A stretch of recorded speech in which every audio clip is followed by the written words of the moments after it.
كل سنة وانتم طيبين. هنعمل مع بعض النهاردة الزبادي البيتي. بكيلو لبن بس هنطلع اكتر من 10 كوبايات زبادي، بس هنا الكوبايات كبيرة شوية، طلعوا معايا 8.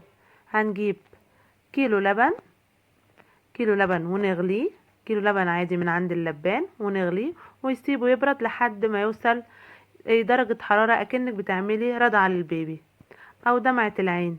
هتحطي صباعك وتشوفيه، ولو اللبن انت غاليه وحطاه في التلاجة هتطلعي تدفيه لحد ما يكون دافي بالظبط اكنها رضعة بيبي. وهنجيب معانا علبة زبادي، اي نوع زبادي عندك، وممكن زبادي بلدي. انا جايبه زبادي المراعي بتدي طعم حلو قوي. كوبايه زبادي هننزلها كلها على كيلو اللبن ونضربها كويس. هنقلبها بالمضرب السلك كويس لحد ما الزبادي يدوب خالص في اللبن. لو انت ما عندكيش مضرب يدوي وحابه ان هو يدوب معاكي خالص، ممكن تحطي كيلو اللبن كله في الخلاط على الزبدايه وتضربيهم. هضربهم كويس بالمضرب لحد ما الزبادي يدوب خالص في اللبن ومبقاش فيه اي تكتلات. هنضربهم وهنكون مدفيين الفرن، مولعين الفرن معلينه، وبعد ربع ساعة 10 دقايق تدفيه يكون الفرن دافي.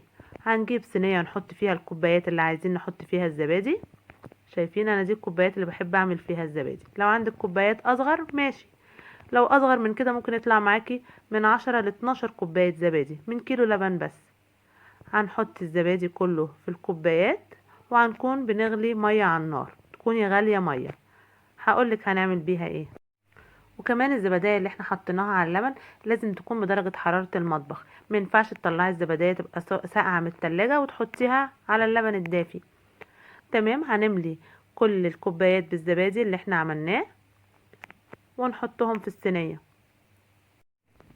ونجيب المية بقى اللي غليناها ننزل بيها في الصينية. مقدار المية اللي احنا غليناه ما يجيش ربع الصينية، حاجة بسيطة، يعني اقل من لتر مية. شايفين المية واصلة لفين؟ هي بس يا دوبك واصلة ربع كوباية الزبادي. ومن كيلو لبن عملنا 8 كوبايات زبادي كبار. ولو انت عندك كوبايات اصغر من كده وعندك اطفال هتطلعي من كيلو اللبن من 10 ل 12 كوباية زبادي. هنغطي بقى الصينية بفوطة نظيفة وهندخله الفرن اللي احنا مدفينه، وهنسيبها 4 ساعات على الاقل. ولو حابة ممكن تعمليه من بالليل وتحطيه في الفرن وتطلعيه الصبح. شايفين بعد ما خلص بعد 4 ساعات، شايفين الزبادي متماسك ازاي؟ متماسك ولا مش عامل مية على الوش ولا اي حاجة. طريقة سهلة وبسيطة جدا.